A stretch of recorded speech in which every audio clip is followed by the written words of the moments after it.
Vincenzo di Cotiis is one of my favorite designers. Because he has the mind of an artist, every time he does new work, it's a surprise. It's always in the same vein, unique forms and the fusion of materials.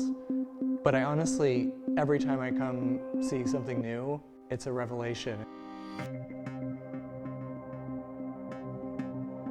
My job at the New York Times is really to find new designers and new spaces that are interesting and a little bit ahead of what else is happening. For me, Vincenzo was a complete original.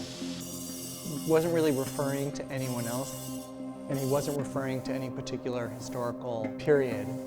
It was just something like I'd never seen before.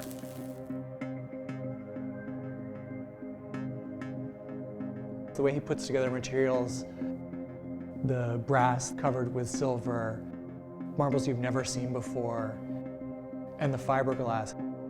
And he would fuse them in a way you couldn't really understand the process and the forms.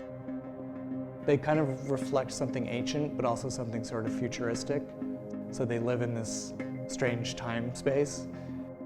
The textures are very important to him. The walls always have an interesting texture, whether it's an old fresco or a material covered with resin or a metal that's been worked and patinaed.